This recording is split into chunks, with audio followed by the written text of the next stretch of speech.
She checks her phone for the 11th time in 20 minutes. The screen is blank. No new messages, no missed calls, just the same wallpaper she's been staring at. A photo of a beach she visited 3 years ago, back when she still believed that good things could happen without strings attached. The cafe smells like burnt coffee and someone's overly sweet perfume. Outside, the São Paulo afternoon sun beats down on Avenida Paulista, turning the sidewalk into a river of heat shimmer.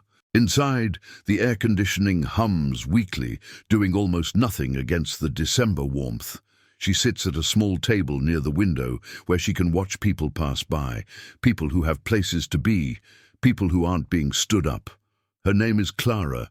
She's 34, works in graphic design for a marketing firm that treats employees like disposable printer cartridges, and she hasn't been on a date in 8 months. Not because she hasn't tried. She's tried. God, she's tried. The apps, the setups from well-meaning friends, the awkward encounters at work, happy hours where someone's cousin is perfect for you. Seriously, you'd love him. This one seemed different. Lucas. They'd met at a friend's birthday party 2 weeks ago. He had kind eyes and talked about books without trying to impress her. He asked questions and actually listened to the answers. When he suggested coffee, just coffee, no pressure, I promise, she said yes before her brain could talk her out of it. That was supposed to be today, 2 o'clock. This cafe. He picked it because it was halfway between their neighborhoods, neutral territory. She arrived 15 minutes early because she's always early, a habit drilled into her by her mother, who believed that lateness was a character flaw worse than lying. It's now 2:45. Clara's coffee has gone cold. The waitress, a tired-looking woman in her 50s, with kind eyes and worn sneakers, has passed by 3 times, each time offering a sympathetic smile that makes Clara want to sink through the floor. She knows that look. Everyone knows that look. It's the look that says, "Oh, honey, he's not coming. She should leave. She knows she should leave." Every rational cell in her body is screaming at her to stand up, drop some bills on the table and walk out with whatever dignity she has left. But there's this small, stubborn part of her, the part that still believes in second chances and traffic jams and dead phone batteries, that keeps her glued to her chair. Maybe he's stuck in traffic. Paulista traffic on a Sunday afternoon can be unpredictable, especially near the Trianon Park, where some street festival is probably happening. Maybe his phone died. Maybe there's a perfectly reasonable explanation. Or maybe he just changed his mind. That's the thought that stings the most. Not the waiting, not the humiliation of sitting alone at a table set for 2, but the idea that he looked at her number this morning and thought, "Actually, no, I don't want to do this." And rather than sending a simple text, "Sorry, something came up," or even "I'm not ready for this," he just ghosted, like she wasn't worth even that small courtesy. Clara reaches for her bag. Enough. She's done. She's not going to sit here like some desperate character in a bad romantic comedy, waiting for someone who clearly has better things to do. She'll go home, order Thai food, and watch something mindless on Netflix. Tomorrow, she'll delete Lucas's number and forget this ever happened. Her hand is on her bag strap when the door opens. But it's not Lucas. It's a man, maybe late 30s, with dark hair that needs a trim and the kind of exhaustion around his eyes that suggests sleep is a luxury he can't afford. He's wearing jeans and a faded blue t-shirt, nothing fancy, and he's holding the hand of a little boy who can't be more than 5 years old. The boy is small, with enormous brown eyes and hair that sticks up in the back like he's been running. He's wearing a backpack shaped like a dinosaur, and he's gripping his father's hand with the intensity of someone who's been told many times to hold on tight in crowded places. They move through the cafe with the practiced coordination of people who've done this 1,000 times before. The father scans the room briefly, then guides his son toward a table near Clara's. As they pass, she catches a glimpse of what the man is carrying in his free hand, A small thermal lunch container, the kind with separate compartments covered in stickers of cartoon characters. Something about the sight makes her chest tight. She doesn't know why. Maybe it's the tenderness in how carefully he's carrying it, or the way the little boy keeps looking up at him with absolute trust. Or maybe it's just that she's feeling raw and stupid, and any display of functional human connection feels like a wound. The father pulls out a chair for his son, helps him shrug off the dinosaur backpack, and sets the lunch container on the table. The boy immediately starts chattering, something about a friend at school and a game they played. And did you see when I was the fastest runner, Pi? The man smiles. It's tired, but genuine. I saw, Miguel. You were very fast. Clara should look away. This is a private moment, a father and son having lunch, nothing to do with her, but she finds herself watching anyway, maybe because it's easier than thinking about her own situation.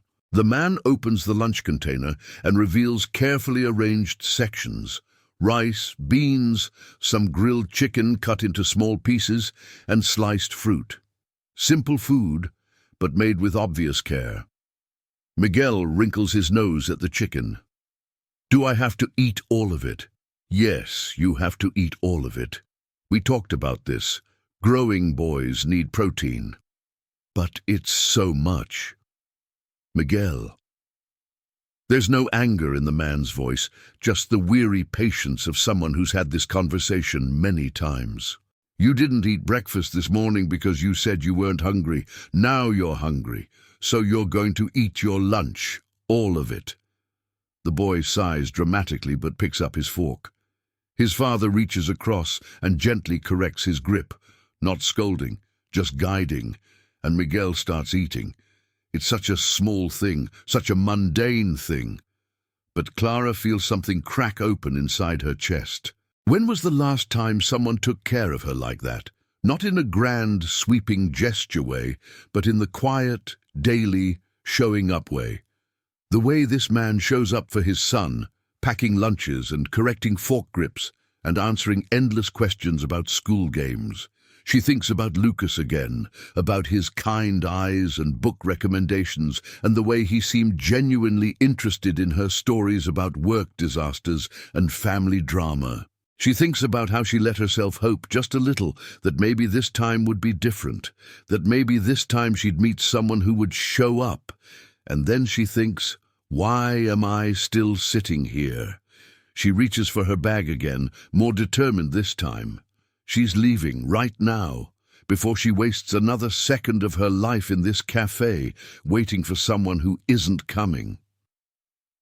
Excuse me? The voice is soft, tentative. Clara looks up and finds the man standing beside her table. Up close, she can see more details. The shadow of stubble on his jaw, the way his t-shirt is slightly wrinkled like he pulled it from the dryer this morning and didn't bother ironing it. The calluses on his hands that suggest he works with them. I'm sorry to bother you, he says, but my son... He gestures back toward Miguel, who is watching them with enormous, curious eyes. He noticed that you've been sitting alone for a while, and he's worried that you might be hungry. Clara blinks. What? The man looks embarrassed, like he's already regretting this. I know how it sounds. I told him we shouldn't bother you, but he's very insistent. Kids, you know, they notice things. He pauses, then adds quietly, he thinks you look sad. The words hit Clara like a physical blow, not because they're cruel, they're not cruel at all, but because they're true. She is sad, and apparently it's so obvious that even a 5-year-old can see it from across a cafe. I'm fine, she says automatically, because that's what you're supposed to say. Really? But thank you. That's very sweet of him. The man nods, ready to retreat. But then Miguel appears at his side, having abandoned his lunch to join the conversation. He's so small that the top of his head barely reaches his father's waist. You didn't order any food, Miguel announces, with the blunt honesty of children who haven't learned to soften truth with politeness. And you keep looking at your phone like you're waiting for someone, but nobody came. That's sad. Miguel, his father says, voice tight with mortification. We talked about this. But Miguel isn't done. He reaches into his father's hand and pulls out the lunch container. You can have some of my lunch if you want. Pie always makes too much anyway, and the chicken is really good even though I said I didn't want it. Clara feels her throat tighten. She doesn't know what to do with this moment.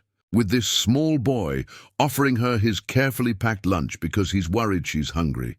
With his father looking mortified but not stopping him, because apparently he's raising a child who notices when people are hurting and tries to help.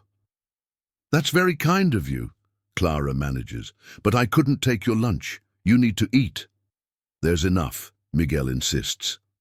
Right, Pie? You always say there's enough to share. The father, whose name Clara still doesn't know, runs a hand through his hair, clearly debating how to handle this.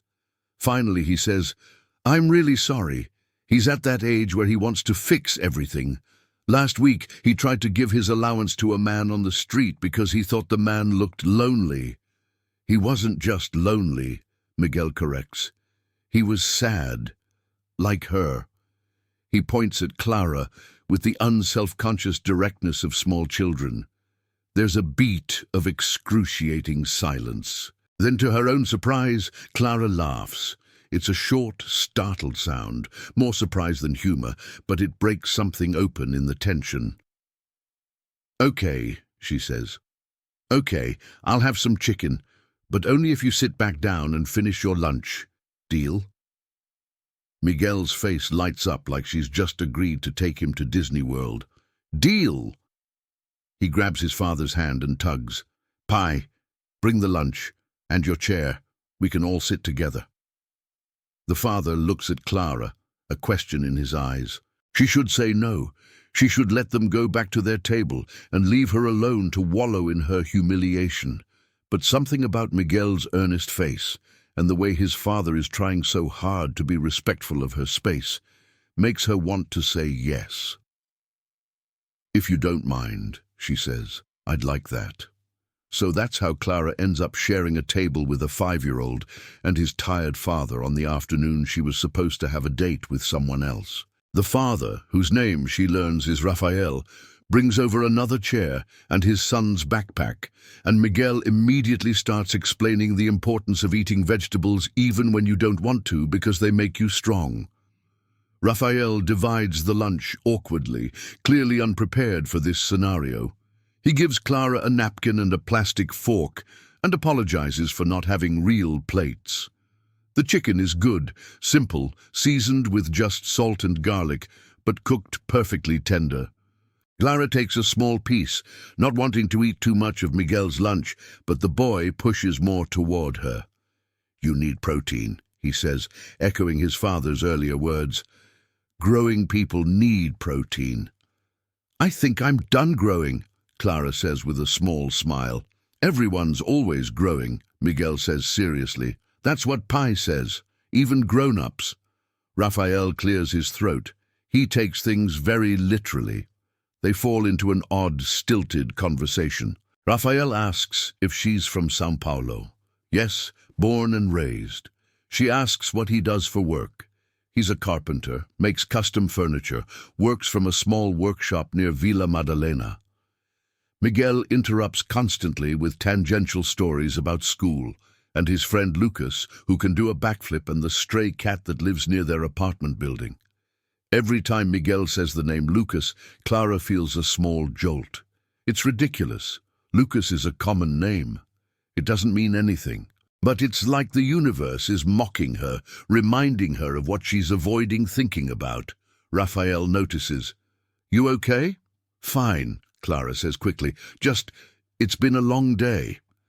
He doesn't push, which she appreciates. Instead, he tells Miguel to slow down with his food, reminds him to chew properly, wipes a spot of rice from the boy's chin with the practiced efficiency of someone who's done this 1,000 times. Clara watches these small acts of care and feels something complicated rising in her chest. "Can I ask you something?" she says suddenly. "You don't have to answer if it's too personal." Raphael tenses slightly but nods. "Sure." "Why did you let him come over?" Most people would have just told their kid no and made him sit down. Raphael is quiet for a moment, watching Miguel arrange his fruit slices into a pattern on his napkin. Then he says, "Because he was right. You did look sad. And I know what that's like, being sad and alone in a place where everyone else seems to have it together. I know what it's like when nobody notices or nobody cares enough to do anything about it." He meets her eyes. "I don't want him to grow up to be the kind of person who sees someone hurting and just looks away." The words settle over the table like a benediction. Clara realizes she's been holding her breath. "That's a good reason," she says quietly. They eat in silence for a few minutes. Miguel finishes his food with dramatic satisfaction, then asks if he can go look at the pastries in the display case near the counter. Raphael gives him permission, but tells him not to touch anything, and the boy scrambles off, dinosaur backpack bouncing. Alone with Raphael, Clara feels the weight of the afternoon pressing down on her again. She checks her phone out of habit, still nothing from Lucas, and sets it face down on the table with more force than necessary. "Do you want to talk about it?" Raphael asks. "Not really," Clara says. "Then I was supposed to meet someone for a date. He didn't show up." Raphael winces. "I'm sorry. It's fine. It's not fine, but it will be fine.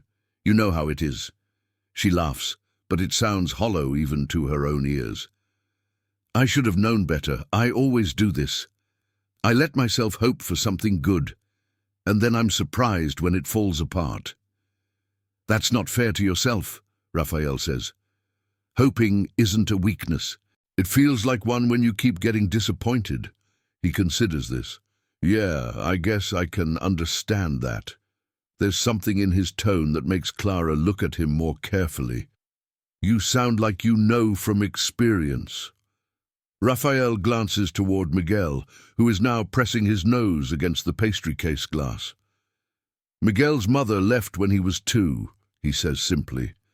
"Just packed a bag one morning and said she couldn't do it anymore.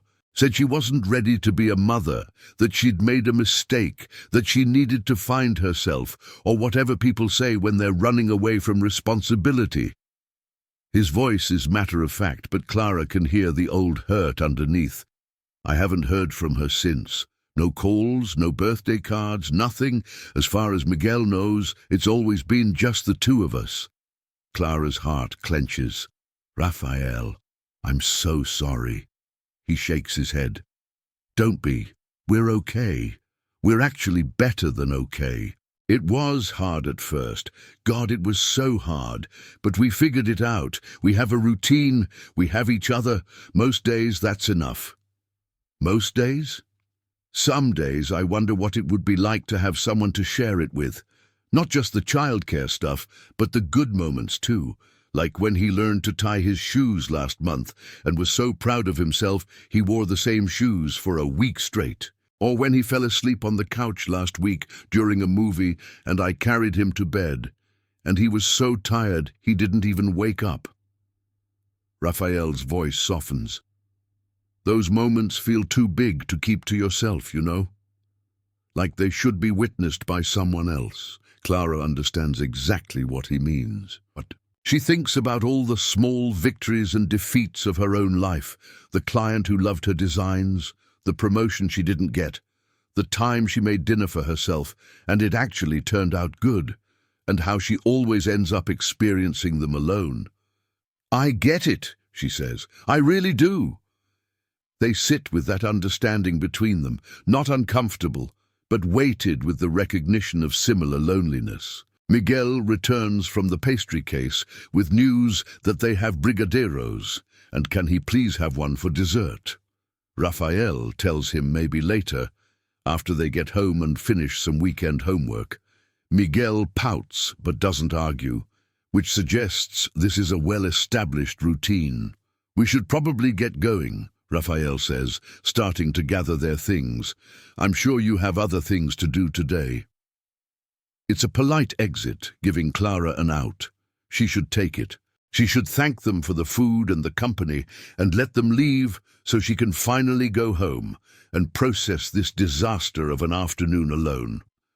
But then Miguel climbs up onto his chair and leans across the table toward her, close enough that she can see the flecks of gold in his brown eyes. "Are you still sad?" he asks seriously. Clara considers lying, but something about Miguel's open, earnest face makes her tell the truth. "A little bit, but less than before. You helped." "Good," Miguel says. "Then do you have to leave right now?" "Miguel," Raphael warns, "we talked about this. But Pi, I don't want her to be sad again when we go." Miguel looks between his father and Clara with genuine concern. "Can't she come with us? We're going to the park. She could come to the park. We can't just invite strangers to—" "She's not a stranger," Miguel interrupts. "She's Clara. We had lunch together. That makes her our friend." Raphael looks mortified again, but Clara finds herself smiling. "He's right about one thing. I am Clara, and I don't think I properly introduced myself."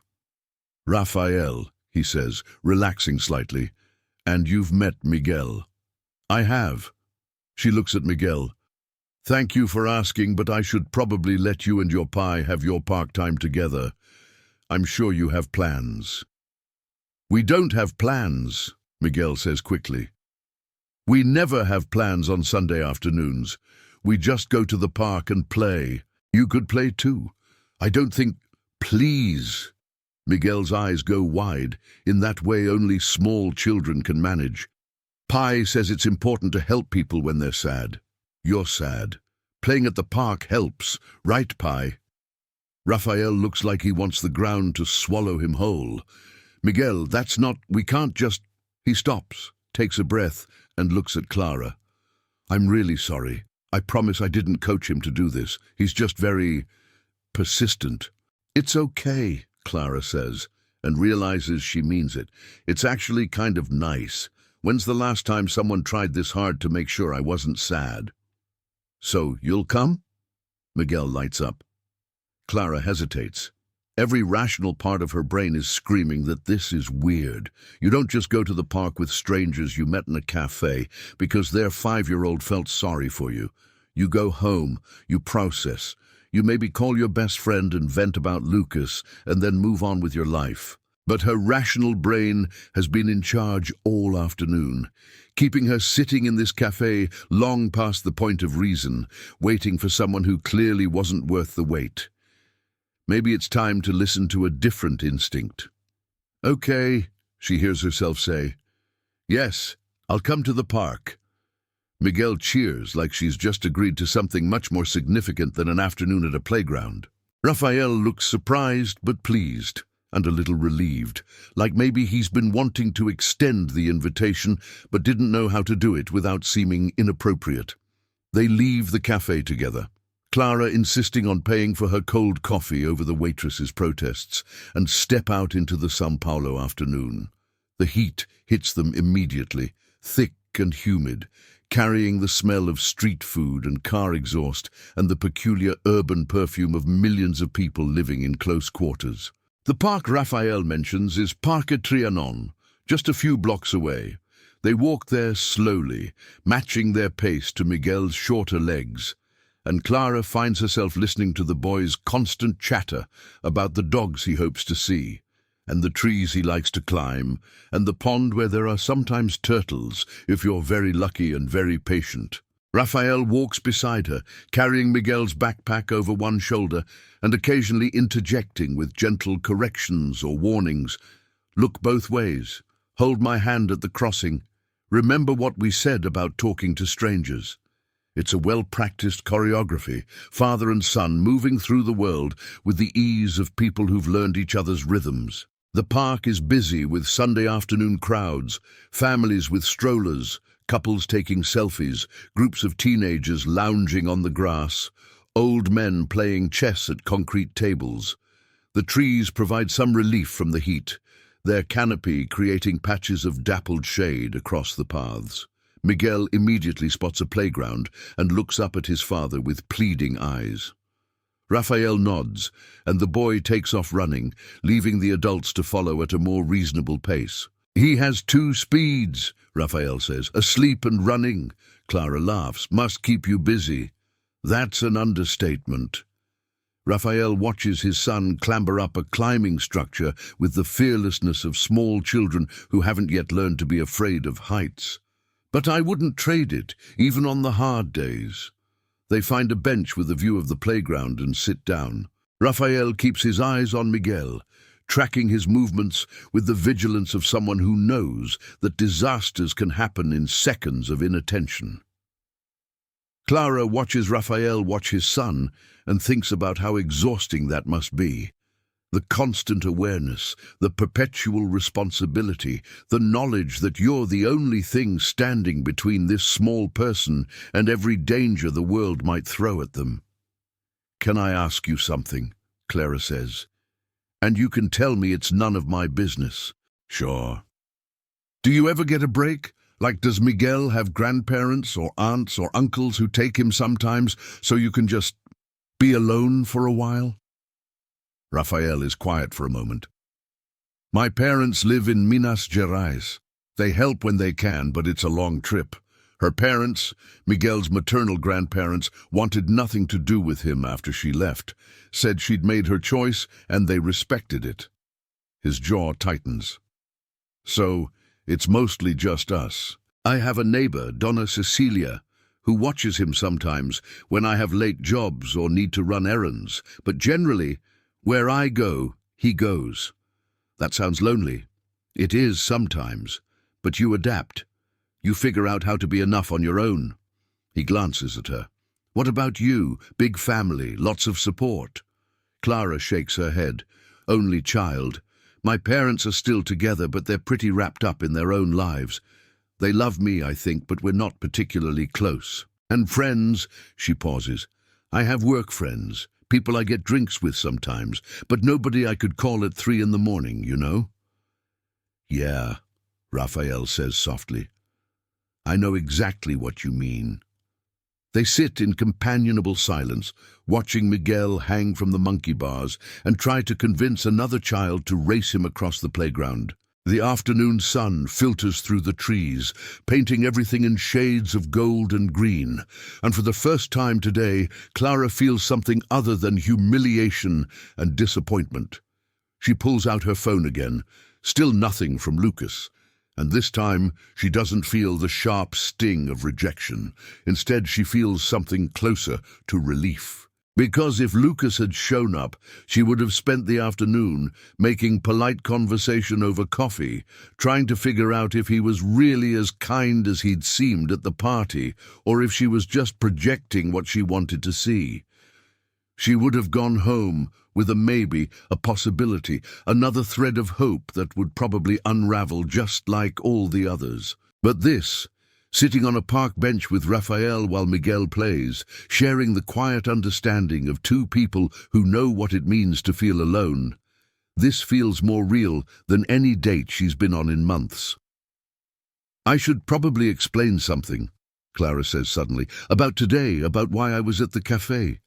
"You don't have to." "I want to." She takes a breath. "I met this guy Lucas at a party. We talked for hours. He seemed different, genuine, you know? Not trying too hard. And when he asked me out, I said yes, because I thought maybe this could be something good. I needed it to be something good." Her voice catches slightly. "But he didn't show up, and I sat there waiting like an idiot because I'm apparently incapable of learning that hoping for things just sets you up for disappointment." Rafael turns to look at her fully. "You're not an idiot. And hoping isn't a weakness, no matter how many times it doesn't work out the way you want. That's easy to say when you're not the one sitting alone in a cafe, checking your phone every 30 seconds. "Maybe," Rafael agrees. But here's what I know. 3 years ago, I hoped Miguel and I would figure out how to make it without his mother. Last year, I hoped I could build up enough business to finally rent a proper workshop instead of working in our apartment. 2 months ago, I hoped Miguel would make friends at his new school and not be the lonely kid in the corner. He gestures toward the playground, where Miguel is now playing tag with 3 other children. Sometimes hope pays off, sometimes it doesn't, but the alternative is giving up entirely, and that's not really living. Clara absorbs this. You make it sound simple. It's not simple, it's just necessary. Miguel comes running over, breathless and grinning. Pi! Clara, did you see? I went across the monkey bars without falling, the whole way. I saw, Raphael says, pride evident in his voice. That was impressive. Very impressive, Clara adds. Miguel beams, then he looks at Clara with sudden seriousness. Are you still sad? Clara considers the question honestly. No, she says, surprised to realize it's true. I'm not sad anymore. Good! Miguel throws his arms around her in an impulsive hug before darting back to the playground. Raphael watches his son go, then turns to Clara. Sorry, he's very affectionate. Don't apologize, Clara says. When's the last time someone hugged me just because they wanted me to feel better without expecting anything in return? Raphael doesn't have an answer for that. They stay at the park longer than Clara expected, watching Miguel play until the sun starts to dip lower and the afternoon heat finally breaks into something more bearable. Other families begin to pack up and leave, heading home for Sunday dinner and evening routines. Raphael checks his watch and calls Miguel over. We need to start heading home, buddy. You still have homework.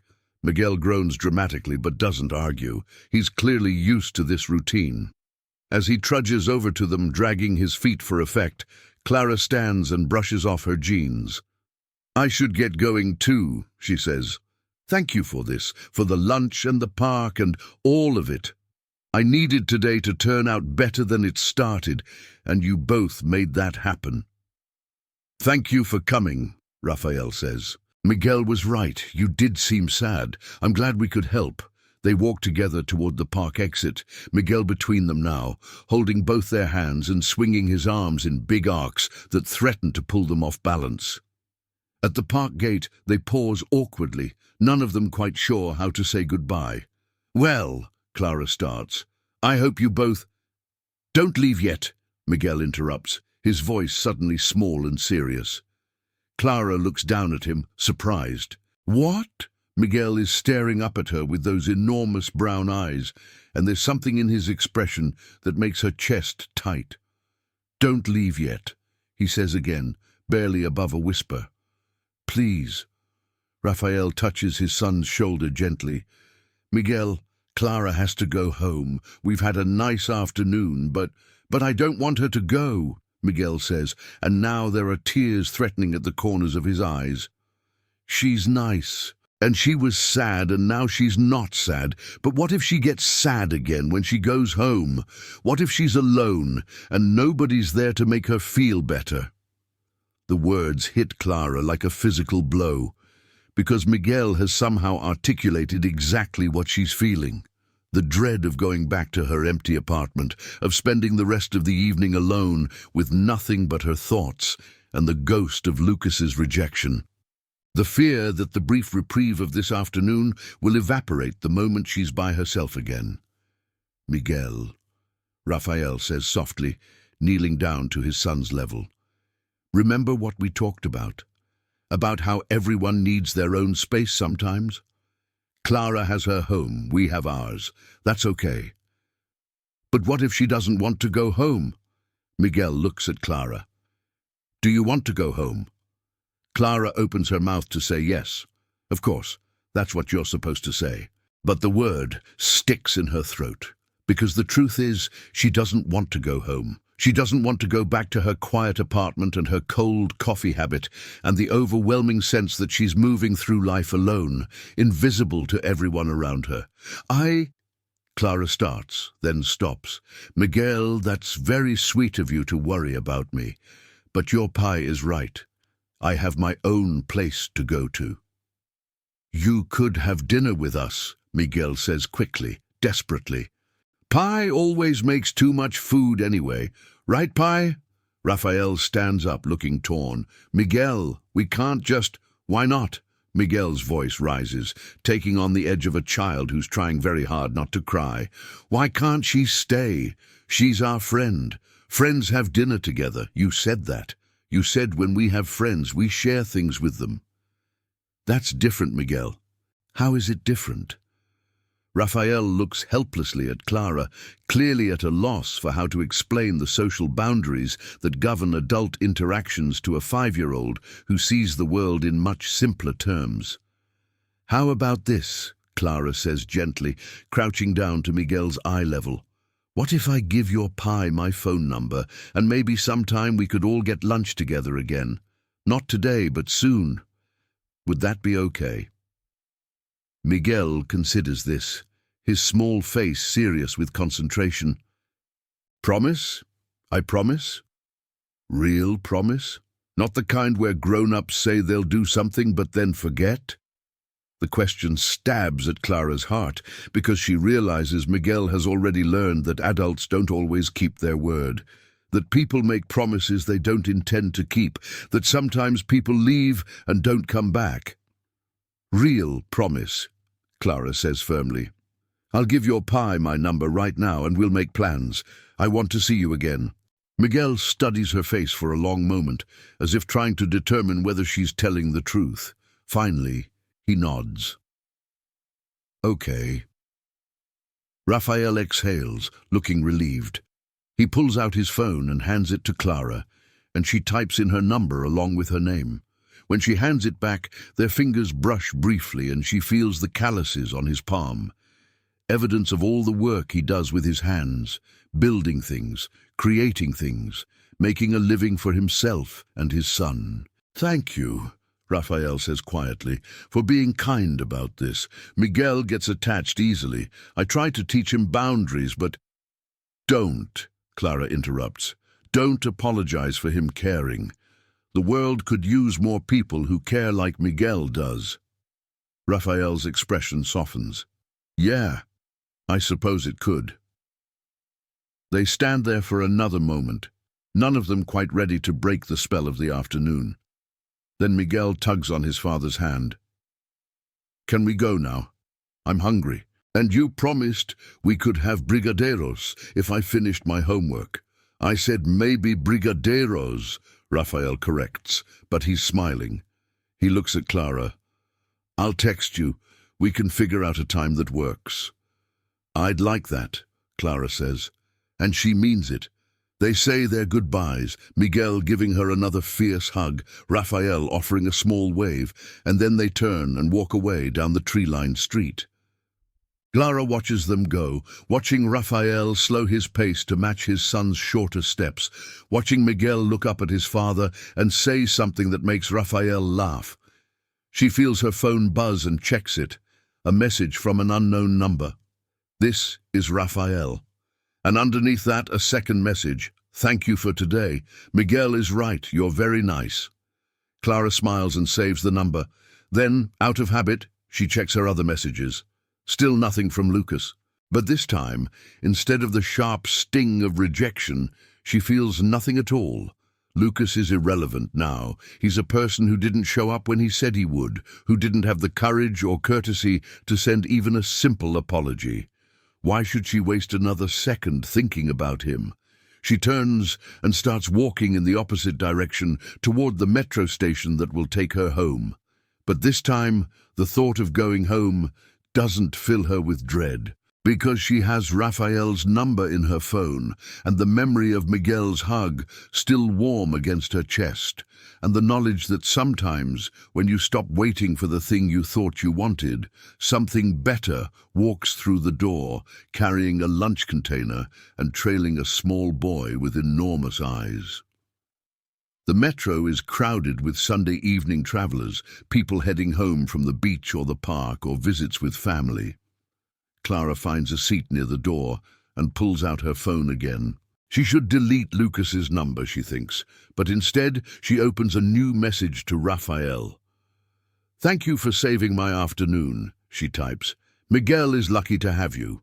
The response comes quickly. "I'm the lucky one. He saved me too." Clara doesn't ask what he means by that. She thinks she already knows. She's seen the way Raphael looks at his son, with love, yes, but also with something like wonder, as if he still can't quite believe that this small person exists and depends on him and loves him unconditionally, despite all the ways he probably feels like he's failing. She thinks about her own life, about the careful walls she's built around herself, the way she's learned to expect disappointment so it won't hurt as much when it arrives. She thinks about sitting in that cafe, checking her phone over and over, waiting for someone who didn't care enough to show up. And then she thinks about Miguel's small hand in hers, and Raphael's tired smile, and the way they invited her into their afternoon without hesitation, without agenda, just because they noticed she was hurting and wanted to help. When's the last time someone saw her like that?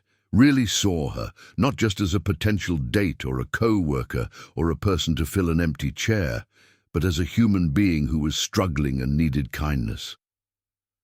Clara doesn't have an answer. The metro pulls into her station and she gets off, climbing the stairs back up to street level. Her apartment is a 15-minute walk from here, through neighborhoods she's lived in for 6 years but never really felt like home. She passes the bakery where she buys bread on Saturday mornings, the pharmacy where she picks up prescriptions, the small restaurant where she sometimes gets takeout when she's too tired to cook. She knows all these places, but she doesn't know the people who work in them. She doesn't know their names or their stories or whether they're happy. She's lived here for 6 years and remained essentially invisible. When did that happen? When did she become the kind of person who moves through the world alone, noticed by no one? Her phone buzzes again. Another message from Raphael. "Miguel wants to know if you like dinosaurs." Clara smiles. "Tell him yes.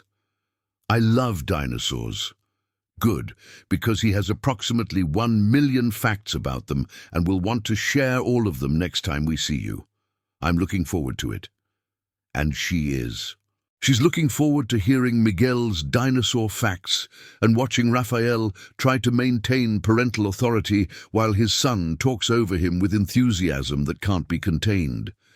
She's looking forward to maybe not being invisible anymore. Clara reaches her building and climbs the stairs to her 3rd-floor apartment. Inside, everything is exactly as she left it this morning. The breakfast dishes in the sink, the bed unmade, the laundry hamper overflowing because she kept putting it off. Her life contained in 3 small rooms that suddenly feel unbearably empty. She drops her bag by the door and goes to the window, looking out at the street below. People are coming home from their Sunday adventures, carrying shopping bags and pulling tired children by the hand. Someone is grilling on a balcony across the street, the smell of charcoal and meat drifting through the evening air. Life happening all around her while she stands here alone. Clara picks up her phone and looks at Raphael's messages again. Then, before she can talk herself out of it, she types, "I know this might be weird, but would you want to get coffee sometime? Without Miguel. Just the 2 of us." She hits send before fear can stop her. The response takes longer this time. Long enough that Clara starts to panic. Starts to think she's misread the situation, that Raphael was just being polite, and she's now made things awkward by suggesting something that sounds too much like a date. But then her phone buzzes. I'd like that. A lot, actually. Clara exhales. Me too. Fair warning, though. I'm out of practice at this. The whole dating thing. It's been a while. Same here. We can be awkward together. Deal. They text for another hour, setting up a time for coffee. Wednesday evening, after Raphael drops Miguel with Donna Cecilia. It feels both monumental and mundane, this simple plan. Coffee on a Wednesday. Nothing fancy, nothing complicated. Just 2 people who met by accident and decided they'd like to know each other better. Clara eventually forces herself to stop texting and deal with her apartment, doing the dishes, making the bed, starting a load of laundry. Basic adult tasks that suddenly don't feel quite as heavy as they did this morning. As she works, she thinks about Lucas and how she'd built him up in her mind as someone important, someone who could maybe fill the empty spaces in her life. But Lucas didn't show up, and Miguel did. Life is strange like that, Clara thinks. You wait and wait for the thing you think you want, and then something completely different walks through the door and changes everything. She's in bed by 11, exhausted in a way that feels earned rather than crushing. As she's about to turn off her phone, one final message from Rafael appears. Miguel made me promise to tell you that you're still invited to dinner any time. He's worried you're eating alone. Tell him I'm okay, but thank you, and thank you for today. The response is immediate. Thank you for staying. When Miguel said, "Don't leave yet," I was worried you'd run. Most people would have. I almost did. What stopped you? Clara thinks about this, about Miguel's enormous eyes and Rafael's tired smile and the way it felt to be seen, really seen for the first time in longer than she wants to admit. I think I was tired of leaving, she types, tired of walking away from things before they have a chance to become something. I understand that. I know you do. That's why I stayed. There's a long pause, and then, I'm glad you did. Me too. Clara sets her phone down and turns off the light. In the darkness, she thinks about tomorrow, about work and deadlines and all the ordinary frustrations of daily life. But she also thinks about Wednesday evening and coffee with Rafael, about seeing Miguel again and hearing his dinosaur facts, about the possibility that maybe, just maybe, she's stumbled into something good. She thinks about Lucas one last time, about the date that never happened, about the afternoon she spent waiting for someone who wasn't worth the wait. And she realizes that she's not even angry anymore. Because if Lucas had shown up, she never would have met Miguel and Rafael. She never would have learned what it feels like when someone notices you're hurting and tries to help without expecting anything in return. Sometimes the best things happen when your plans fall apart. Sometimes the person you're supposed to meet isn't the one you were waiting for. Sometimes a 5-year-old with a dinosaur backpack and his tired father carrying a lunch container are exactly what you need, even if you didn't know you needed them. Clara falls asleep thinking about Miguel's whispered words. Don't leave yet. Such simple words. But they changed everything because she stayed. And because she stayed, she found something she didn't even know she was looking for. Not a date, not a romance, but something more fundamental. A connection, a recognition. The beginning of being seen. Wednesday comes faster than Clara expects. She spends Tuesday evening trying on different outfits, not trying too hard, but not looking like she doesn't care either, and finally settles on jeans and a simple blouse.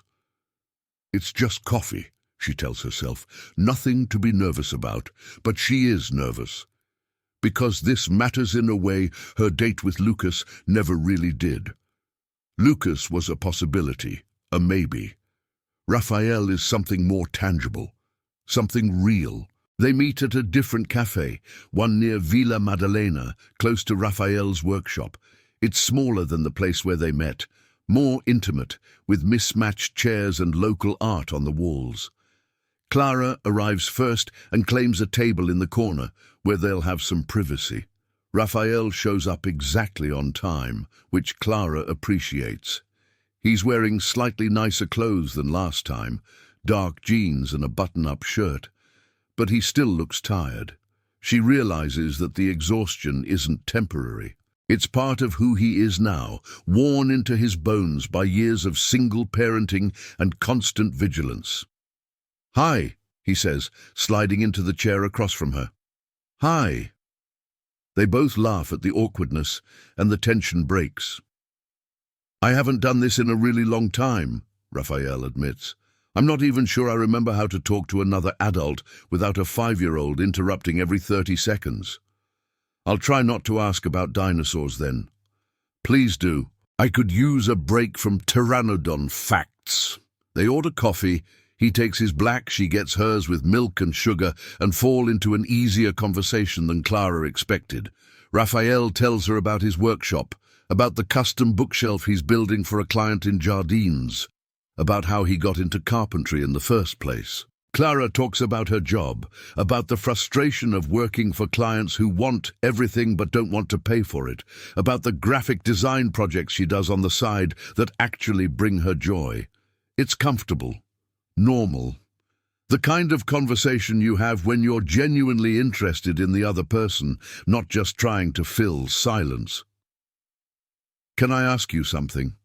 Clara says eventually. "And you can tell me if it's too personal." Raphael nods.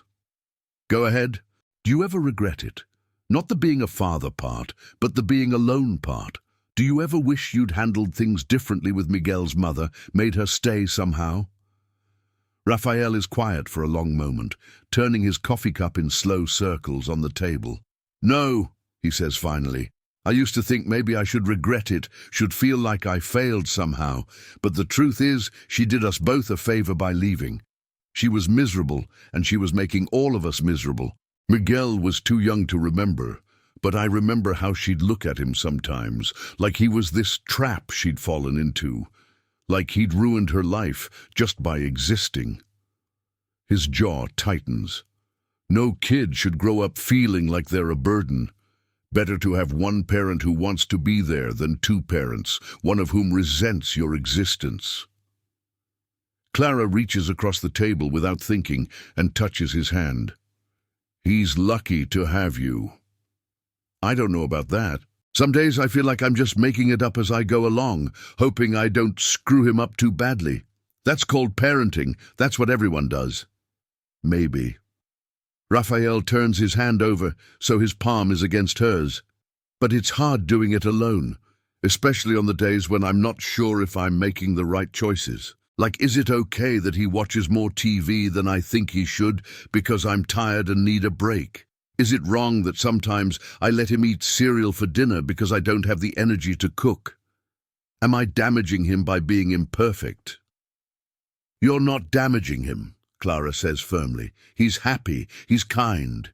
He notices when strangers are sad and tries to help. That doesn't happen by accident. That's because you're teaching him to be a good person." Raphael's eyes are bright with something that might be tears, though he doesn't let them fall. "Thank you for saying that. I needed to hear it." They sit there for a moment, hands still touching across the table, and Clara feels something shift between them. This isn't just coffee between two people who met by accident. This is something more. "So," Raphael says eventually, pulling back slightly, "what about you? What's your story? Why were you sitting in that cafe waiting for someone who clearly didn't deserve your time?"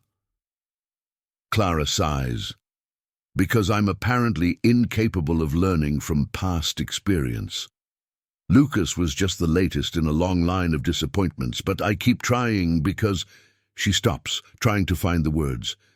"Because I don't want to be alone forever. And I know that sounds pathetic, but it's the truth. It doesn't sound pathetic. It sounds human. Maybe. But it feels pathetic when you're constantly being reminded that you're not enough, that there's something wrong with you that makes people leave or forget or just not show up." Raphael is quiet for a moment. Then he says, "For what it's worth, I don't think there's anything wrong with you. I think you've just been meeting the wrong people." "And you're the right person?" The question hangs between them, loaded with possibility. "I don't know," Raphael says honestly, "but I'd like to find out." They stay at the cafe until it closes, talking about everything and nothing, their childhoods, their dreams, the ways life didn't turn out how they expected. Raphael tells her about his parents in Minas Gerais, about growing up in a small town where everyone knew everyone and nothing ever changed. Clara talks about being an only child in a big city, about the loneliness of always being on her own, even in crowds. When they finally leave, walking out into the São Paulo night, Rafael takes her hand. It's a small gesture, but it feels monumental. "Can I see you again?" he asks, and not just for coffee, for real. "Define real," Clara says, smiling. "Dinner, maybe at my place with Miguel. I'll cook. Nothing fancy, just regular food, but I want you to see my life, the real version.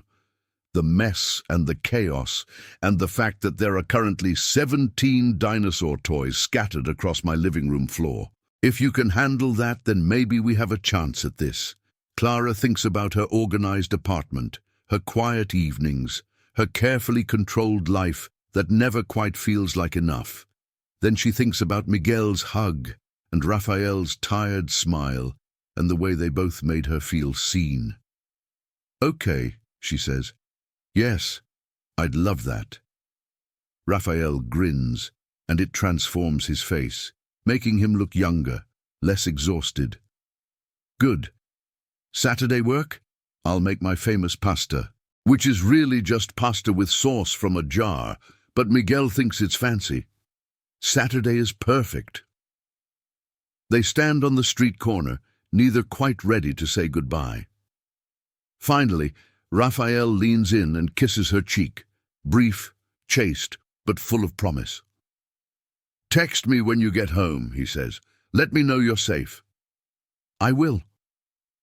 Clara takes the metro home, and this time the crowded car doesn't bother her. She doesn't feel invisible. She feels seen, known. Like she's finally walking toward something instead of away from it. When she gets home, she texts Rafael, "Made it home safe. Thank you for tonight." His response comes quickly. "Thank you for saying yes. Miguel is going to be thrilled. Tell him, I can't wait to hear more dinosaur facts. You have no idea what you've just agreed to." Clara smiles and sets down her phone. She looks around her apartment, still empty, still quiet, but it doesn't feel quite as lonely anymore. Because Saturday is coming. Saturday and dinner and Miguel's dinosaur toys, and the next chapter of whatever this.